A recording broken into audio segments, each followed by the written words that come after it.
बिस्मिल्लाहिर्रहमानिर्रहीम। अस्सलाम वालेकुम नाज़रीन। T20 वर्ल्ड कप 2022 के स्पेशल प्रोग्राम फिफ्थ अंपायर के साथ मैं हूं यासिर रशीद। नाज़रीन, आज ग्रुप 2 के 3 मैचेस थे, जिसमें एक मैच पाकिस्तान के नाम रहा, एक मैच बांग्लादेश के नाम रहा और तीसरा मैच इस वक्त जारी है इंडिया और साउथ अफ्रीका के माबैन।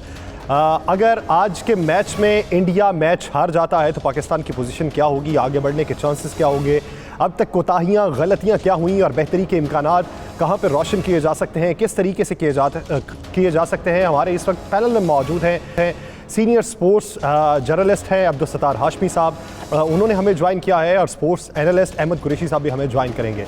हाशमी साहब, बात का आगाज़ आपसे करता हूँ। आज के मैच में आप पाकिस्तान की कारकर्दगी को बिल्कुल ऐसा देखते हैं कि 14वें ओवर में जाके आप 92 रन का हदफ हासिल कर पा रहे हैं, आपका स्ट्राइक रेट भी बहुत कम है, मिडल ऑर्डर के हवाले से भी बहुत सी बातें गर्दिश कर रही हैं। जी अस्सलाम वालेकुम, बहुत शुक्रिया आपका। यासिर साहब, असल में इस कारकर्दगी का जायज़ा लेने से पहले आपको एक फ़र्क जो है वो समझना होगा। यहाँ ऑस्ट्रेलिया में जो इस वक्त T20 वर्ल्ड कप जारी है, वहाँ की जो विकेटें हैं वो हमारे एशियन विकेटों से बहुत मुख्तलिफ हैं। हमारी सारी टीम जो है वो एशिया क्रिकेट खेलकर जब ऑस्ट्रेलिया की बाउंसी विकेटों पर गई है तो वहाँ पर जाकर कोलैप्स हुए हैं। मैं ये समझता हूँ कि आज के मैच में अगर आपका सवाल ये बनता है कि ये मैच 14वें ओवर तक क्यों गया है, तो उसका जवाब ये है कि सर, यहाँ की जो विकेट है, जिसे आप ऑप्टिस पर्थ का नाम देते हैं, ये नया नाम है और ये नई विकेट है। इससे पहले यहाँ पर वॉका विकेट थी और उससे उन्होंने इसको यहाँ पर ट्रांसफ़र किया है नई विकेट पे या नए स्टेडियम में। ये स्पॉन्सरशिप की वजह से ये स्टेडियम बना है और यहाँ की जो विकेट है वो बहुत ही बाउंसी है, और उसके साथ साथ इस स्टेडियम के पास से एक दरिया गुजरता है जिससे वहाँ की हवा की वजह से बॉलर्स को स्विंग में बहुत मदद मिलती है। और अदादोशुमार के मुताबिक जो टीम यहाँ पहले खेलेगी उसको मुश्किलात का सामना करना पड़ेगा। जैसा कि आपने देखा कि जिम्बाब्वे और पाकिस्तान के मैच में भी पहले जिम्बाब्वे खेली तो उसको मुश्किलात का सामना था, इसी तरह आज पाकिस्तान को भी मुश्किलात का सामना रहा है। यहाँ की बाउंसी विकेटों पर जाकर रन्स करना और उसको रन्स को बढ़ाना कदरे मुश्किल होता है, इस वजह से लो स्कोरिंग मैच जो हैं वो हो रहे हैं। मैं ये समझता हूँ कि ये अगर 14वें मैच तक जाकर भी इन्होंने अगर जीत लिए हैं तो 2 पॉइंट हासिल कर लिए हैं, वरना हमारे पल्ले तो कुछ भी नहीं था। हाशमी साहब, जिस तरह आप भी बात कर रहे हैं कि पाकिस्तान और जिम्बाब्वे के मैच के अंदर जिम्बाब्वे को पहले मुश्किलात का सामना था, लेकिन उसके बाद कम बैक भी तो किया गया। पेचीदगियाँ अगर हमारे लिए हैं तो बहुत सी दूसरी टीम्स के लिए भी होंगी कि जिनके ममालिक में ऐसी पिचेस मौजूद नहीं। जी बिल्कुल ऐसा ही है, लेकिन पाकिस्तान की जो प्रॉब्लम है ना वो अलग से है, दूसरी टीमों से अलग से है।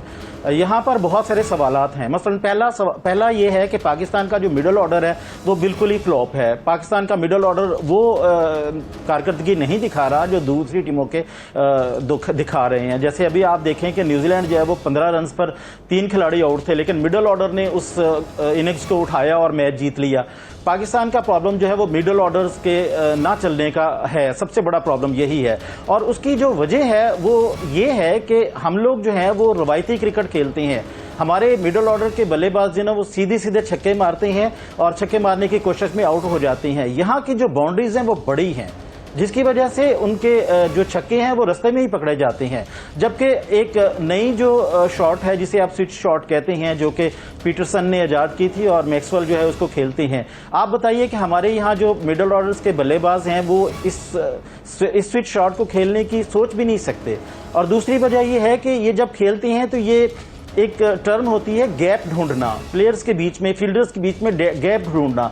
हमारे प्लेयर्स को ये प्रॉब्लम है कि वो गैप नहीं ढूंढ पाते, जिसकी वजह से हमारा मिडल ऑर्डर नाकाम होता है और उसकी नाकामी की वजह से हमें जो है वो मुश्किलात का सामना करना पड़ता है। हाशमी साहब, दुनिया भर में अगर देखा जाए तो अब जो नई टीम्स बनती हैं, टीम्स के तजुर्बात होते हैं, उनको मुनज़्ज़म बुनियादों पर उस्तवार किया जाता है, वो बायोमैकेनिकल टर्म के ऊपर अब उनकी तरबियत होती है। तो पाकिस्तान में अभी भी रवायती बुनियादों के ऊपर उनकी ट्रेनिंग करवाना और उसी तरीके से जहन साजी करना और उसी तरीके से रवायती खेल को पेश करना, ये कब खत्म होगा? इस तब्दीली में कौन सा उनसर आपको अहम दिखाई देता है कि जो वक्त के साथ बदलाव के लिए आमादा करेगा हमें? देखिए जी, हमारी एक बड़ी बदकिस्मती जो है वो ये है कि हमारे जो कोचेस का पैनल है ना, एक तो वो फुल टाइम नहीं है। जो हमने फॉरनर्स लिए हुए हैं वो फुल टाइम कोचेस नहीं हैं। मैथ्यू हिडन है और शॉन टेट जो है, ये दोनों पार्ट टाइम जॉब करते हैं हमारे पास। उनको ऑफर्स भी की गई हैं कि आप फुल टाइम जॉब करें, लेकिन चूंकि इतनी ज़्यादा दुनिया में लीग्स खेली जाती हैं तो वो ये चाहते हैं कि 2-3 माह यहाँ खेलें, 2-3 माह किसी लीग में जाएं, तो वो पूरे साल में 6-7 माह खेल के तो 4-5 माह अपने घर में गुजार लेते हैं। जहाँ तक हमारे मुकामी कोचेस का ताल्लुक है, आप देखें मोहम्मद यूसुफ जो हैं उन्होंने सिर्फ T20 मैच खेले हैं और उसके बाद सकलैन मुश्ताक ने एक भी इंटरनेशनल T20 नहीं खेला हुआ। तो इन कोचेस की मौजूदगी में नए दौर की क्रिकेट को खेलना हमारे लिए बहुत ज़्यादा मुश्किल है और हम इस बात को सोचते ही नहीं हैं। आज जो T20 का फॉर्मेट है उसके 2-3 हिस्से हैं। पहला हिस्सा पावर प्ले है, मिडल ओवर्स का है और डेथ ओवर्स का है। पावर प्ले में आप देखें कि हमारी जो औसत है वो 30 to 40 रन के बीच में रहती है।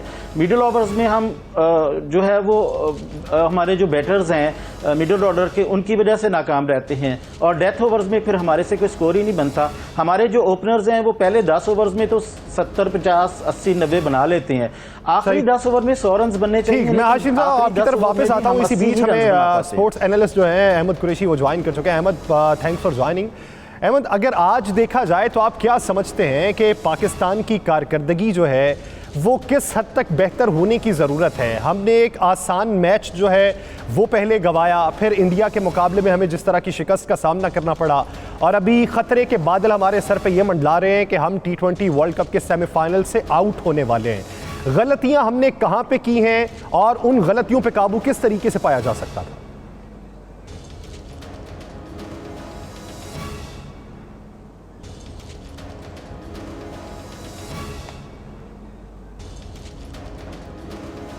मैं अहमद, आपको आवाज़ आ रही है?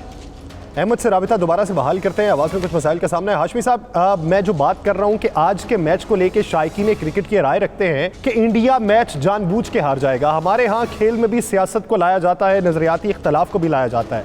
क्या आप ये समझते हैं कि आज के मैच में इंडिया सिर्फ जानबूझ के इसलिए हारेगा कि पाकिस्तान का रास्ता सेमीफाइनल के लिए बंद कर सके? जी बिल्कुल ठीक है। इसकी एक नज़ीर पहले भी है। 92 के वर्ल्ड कप में भी ऐसा ही हुआ था कि इंडिया एक मैच जो है वो जानबूझ के हार गया था ताकि पाकिस्तान का रास्ता रुक सके। तो मैं नहीं समझता कि आप देखें ना, उनका कोहली जो है वो इस वक्त फुल फॉर्म में है और आज उन्होंने क्या किया, रोहित शर्मा ने पिछले मैच में बहुत अच्छी इनिंग्स खेली और वो उनकी प्रैक्टिस मैच था एक तरह का। आज उन्होंने क्या किया, राहुल तो खैर उनके पहले से ही आउट ऑफ फॉर्म है। तो मैं ये समझता हूँ कि जो जल्दबाजी में उनकी विकेटें गिरी हैं और वो एक इंडिकेशन है हमारे लिए कि शायद वो पाकिस्तान से डरते हैं और वो पाकिस्तान का रास्ता रोकना चाहते हैं। लेकिन मैं ये भी बताना चाहूँगा कि हो सकता है हिंदुस्तान जो है वो अपनी इस चाल में खुद ही फंस जाए। अगर वो आज का ये मैच हारता है तो वो भी अगर मगर की पोजीशन में जाएगा। हाशमी साहब, आप ये समझते हैं कि इंडिया की टीम की कारकर्दगी इस मैच के ऊपर थोड़ी सी बेहतर हुई है? क्योंकि पॉइंट्स टेबल को आए तो दूसरी तरफ अगर बात की जाए तो वहाँ पे 5-5, 3-3, 2-2 की आपको रेशो दिखाई देती है, लेकिन हमारे ग्रुप के अंदर 4-4, 2-2 और 0 की इस वक्त रेशो आपको दिखाई दे रही है।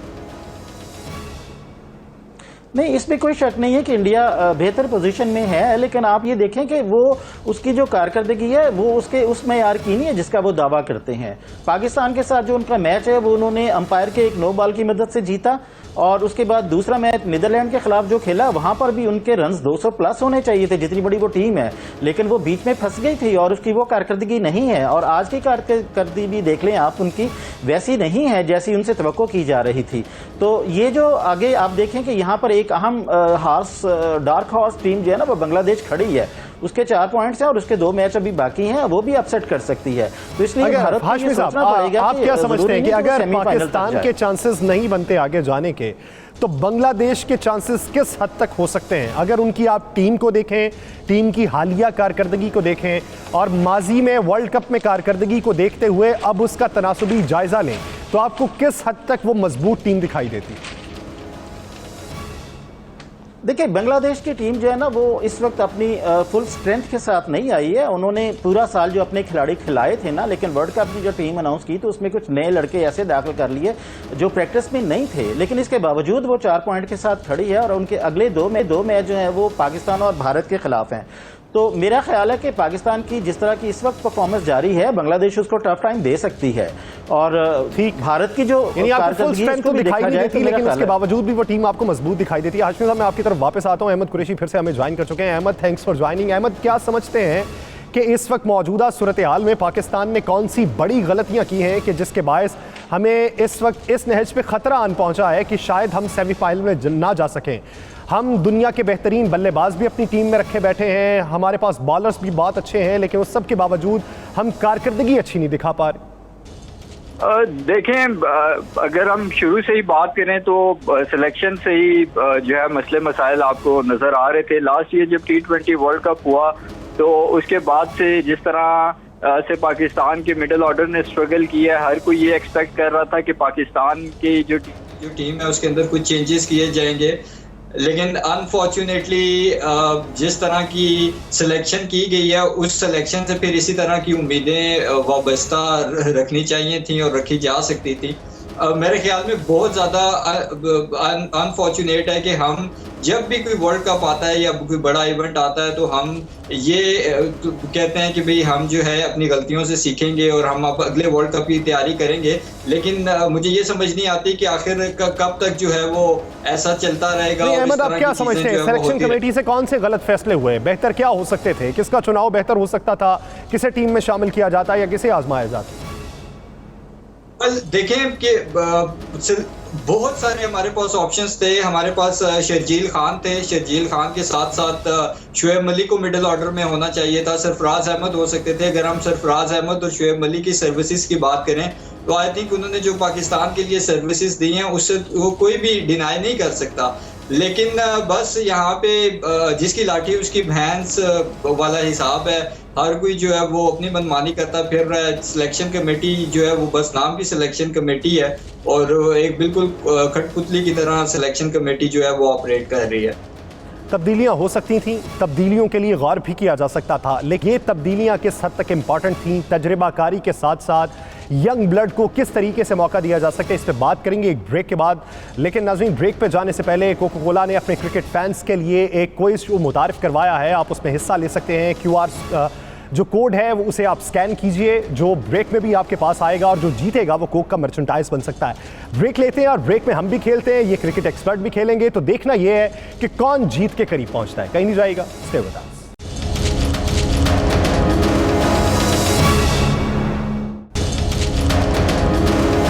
ब्रेक के बाद खुशामदीद। नाज़रीन, जिस तरह ब्रेक से पहले हम पाकिस्तान की सिलेक्शन कमेटी के हवाले से बात कर रहे थे कि सिलेक्शन पे कहां पे लूप होल्स देखने में आए, बेहतरी क्या हो सकती थी, और उसके अलावा बैटिंग ऑर्डर के हवाले से बहुत से तहफ़्फ़ुज़ात शायकीन क्रिकेट को भी हैं कि मिडल ऑर्डर हमारा हमेशा नाकाम ही रहा है, उसमें बेहतरी किस तरीके से हो सकती है। क्या तजर्बाकारी को शुमार किया जाए तो बेहतरी आ सकती है, या फिर यंग ब्लड को किसी और तरीके से मोटिवेट किया जाए, जहन साजी बेहतर करने की ज़रूरत है, जिससे कुछ बेहतरी आ सकती है। पैनल में हमारे अहमद कुरैशी साहब और अब्दुस्तार हाशमी साहब साथ ही मौजूद हैं। हाशमी साहब, क्या समझते हैं कि पाकिस्तान के बैटिंग ऑर्डर में तब्दीली किन वजूहात की बुनियाद पे होनी चाहिए, बेहतरी कैसे हो सकती है? और दूसरी बात यह कि बाबर आजम बतौर खिलाड़ी उनकी कारकर्दगी को कैसा देखते हैं? देखिए, इस वक्त जो है वो सब जगहों पे ही पाकिस्तान के ओपनिंग पेयर के पे बात होती है और बहुत सारे सवाल उठते हैं कि बाबर जो है वो ओपनिंग क्यों करते हैं, वो वन डाउन क्यों नहीं चले जाते या चौथे नंबर पर क्यों नहीं चले जाते। तो मैं आपको एक छोटा सा इसका जायज़ा बता दूं कि ये बात किसी हद तक दुरुस्त भी है कि बाबर आजम बतौर ओपनर जब खेलते हैं तो उनकी बैटिंग की औसत जो है वो 32.56 है, और अगर वो मिडल ऑर्डर में जाकर खेलते हैं तो उनकी बैटिंग जो है वो 56.71% है। तो इतना बड़ा फर्क है, इस फर्क को बाबर आजम को समझना चाहिए। लेकिन दूसरे एंड पर अगर आप देखते हैं तो इस पेयर ने 2021 से लेकर अब तक जो है वो 50.47 की औसत से 2019 रन बनाए हैं। तो ये जो तनकीद होती है मैं भी करता हूं इस पे, और उनको अगर ये सवाल किया जाए ना कि बाबर अगर वहां खेलते हैं तो वो रन्स भी करते हैं, और अगर वो रन्स करते हैं तो उसकी वजह से हमारा टोटल जो है वो बेहतर हो जाता है। इससे पहले आप देखें कि फ़खर ज़मान ओपनर थे तो उनको नीचे इसलिए लाया गया था कि 2021 का जो वर्ल्ड कप था उसके बाद से ये मुसलसल नाकाम हुए थे, जिसकी वजह से बाबर को ये स्टैंड लेना पड़ा। एक बात। दूसरी बात यह है कि सर मिडल ऑर्डर में जो हमारे मसाइल है ना, वो अगर जैसे अभी कुरैशी साहब भी कह रहे थे कि आप उनको लेके आते, सरफराज को ले आते, शुएब मलिक को ले आते, या आजम खान की चॉइस भी है, शर्जील खान की भी चॉइस है, ये लोग भी अगर यहाँ होते ना सवाए शुएब मलिक के तो उनके साथ भी यही कुछ होना था। सर हमारा जो प्रॉब्लम है ना वो कोचिंग का है। हमारे जो टेक्निक्स है ना प्लेयर्स की वो ठीक नहीं है। अब हैदर अली यहाँ पर हमारे डोमेस्टिक क्रिकेट में इतने रन्स करते हैं कि हम जैसे जो स्पोर्ट्स राइटर्स हैं वो उसके हक में लिखते हैं, लेकिन जब वो इंटरनेशनल लेवल पे जाकर परफॉर्म करते हैं तो नाकाम हो जाते हैं। उसकी वजह आप ये देखें कि कभी आप हैदर अली को ये देखें कि वो खड़े होकर शॉट किस तरह से खेलते हैं, किस तरह से पाँव खोल कर वो खेलते हैं और वो पकड़े जाते हैं। अच्छा, अब ये जो इशू है ये कोच ने ठीक करवाना है। खिलाड़ी तो अपनी धुन में लगा रहेगा, कोच ने करवाना है। और एक और बात मैं आपको ऐड कर दूं कि ये जो जिम्बाब्वे से हम मैच हारे थे, ये तो शादाब खान इतने एक्सपीरियंस प्लेयर थे, उन्होंने एक छक्का मार लिया और उनको दूसरा छक्का मारने की क्या जरूरत थी। ये चीजें समझाने की जरूरत है। अगर ये चीजें समझ आ जाएंगी तो यही टीम बहुत अच्छा परफॉर्म कर सकती है। यानी छोटी छोटी गलतियों पे काबू किस तरीके से पाना है और कहां पे फूंक फूंक के कदम रखना है और किस तरीके से आगे बढ़ना है, ये कुछ चीजें समझने की जरूरत है। अहमद, आप क्या समझते हैं कि पाकिस्तान में तब्दीलियां अभी जो वक्त के साथ साथ नहीं आ रही और फिर कभी कभार शायकीन क्रिकेट का प्रेशर पड़ता है तो वो तब्दीली आती है, तो ये तब्दीलियां मुस्तकिल तौर पे आप किस सतह पे देख रहे हैं, कब देख रहे हैं?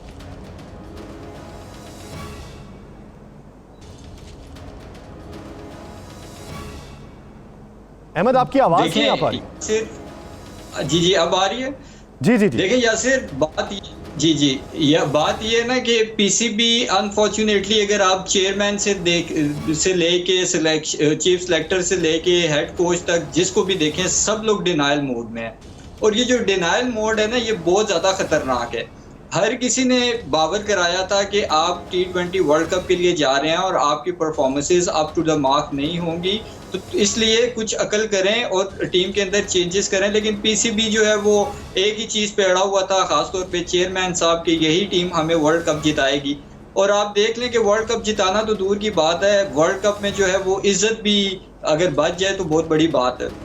मैं थोड़ा सा ज़रा इसको कोशिश करता हूं कि 1-2 मिनट में इसको सम अप कर दूं कि हमने कहां पे गलतियां की। देखें, इंडिया के खिलाफ जो हमारा मैच था, नो डाउट उसमें हमारा अगर देखा जाए तो 80 to 90% होल्ड पूरे मैच पे हमारा था। लेकिन एंड में आके सब लोग नवाज को भी ब्लेम देते रहे कि उसने अच्छा ओवर नहीं किया, वाइट बॉल कर दी, सारा कुछ। मेरे ख्याल में मैच तभी खत्म हो गया था जब हारिस रऊफ ने 2 शॉर्ट पिच बॉल्स कर दी थी।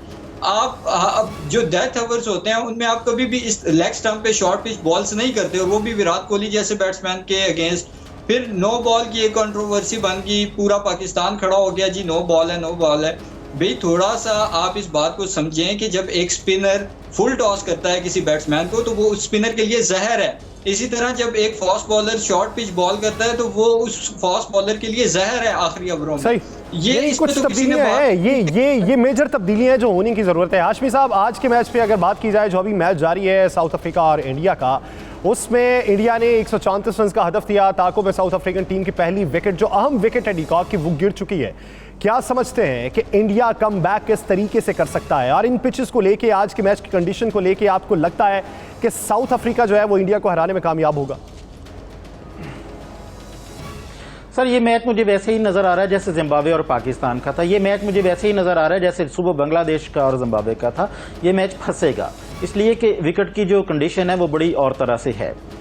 मेरा ख्याल है कि ये मैच फंसेगा और मैं दुआ गो हूं कि इंडिया ये मैच जीते। वो तो आप बतौर पाकिस्तानी दुआ गो हैं कि इंडिया मैच जीते, क्योंकि इंडिया अगर मैच हारता है तो पाकिस्तान के चांसेस तो खत्म हो जाते हैं फिर आगे जाने के। जी बिल्कुल सही कहा है। और यासर भाई, मैं एक चीज़ ऐड करना चाहता हूँ। अभी कुरैशी साहब ने जो बात की है ना, हमारा जो प्रॉब्लम है ना वो 5वें और 6ठे नंबर पर जो हिटर है ना वो ढूंढना है। हमारा जो प्रॉब्लम है ना, हमारे पास कोई स्पेशलिस्ट ऑलराउंडर नहीं है। और हमारा जो प्रॉब्लम है ना कि हमारी टीम के साथ जो 3 से 4 खिलाड़ी जो हैं वो जख्मी कैरी कर रहे हैं, वो जख्मी खिलाड़ियों को हम लेकर चल रहे हैं। ये भी मसाइल हैं, इनसे भी हमें निजात पाना होगी। सही। अहमद, आज के मैच को लेके आप दोनों टीमों का कंपैरिजन कैसा देखते हैं, इंडिया और साउथ अफ्रीका का? अगर इंडिया में देखा जाए तो तजर्बाकार भी वहाँ पे मौजूद है, यंग ब्लड भी मौजूद है, और 134 का जो स्कोर हदफ दिया गया है, इन पिचेस को देखते हुए क्या आपको ये लगता है कि दिफा कर पाएंगे? देखें यासिर, बात यह है कि जिस तरह अगर दोनों टीमों के कॉम्बिनेशन की आपने बात की तो दोनों टीम्स का कॉम्बिनेशन बड़ा ज़बरदस्त है। साउथ अफ्रीका की टीम ने रीसेंट पास में थोड़ा सा स्ट्रगल किया है, लेकिन T20 में हमें पता है कि वो उनको हम बिल्कुल भी साइड लाइन नहीं कर सकते। इंडिया, मैं समझता हूं कि आज का जो मैच है वो इंडिया ने अपने पूरे 100% पोटेंशियल पे नहीं खेला। मुझे नहीं पता क्या वजूहात हैं, शायद वो ना चाहते हों कि पाकिस्तान आगे जो है वो सेमीफाइनल वगैरह के लिए क्वालिफाई करे इस वजह से, क्योंकि जिस तरह के शॉट्स खेले हैं ख़ासतौर पे शुरू के 4-5 जो बैट्समैन हैं उनके, मुझे बड़ी हैरानगी हुई वो शॉट्स देख के। साउथ अफ्रीका की भी बैटिंग लाइन काफ़ी हद तक स्ट्रॉन्ग है, उनके पास जो 1-2 इम्पैक्ट प्लेयर हैं, एक तो डिकॉक हैं और दूसरा डेविड मिलर, वो जो है वो किसी भी टाइम पे जो है वो मैच साइड लाइन कर सकते हैं पूरा। लेकिन अब ये तो आउट हो चुके हैं ना, बड़ी विकेट तो गिर चुकी है, फील्डिंग कैसे होगी? सॉरी, क्या कह रहे हैं आप? डिकॉक तो आउट हो चुके हैं, एक अहम विकेट तो उनकी आगाज में ही गिर गई।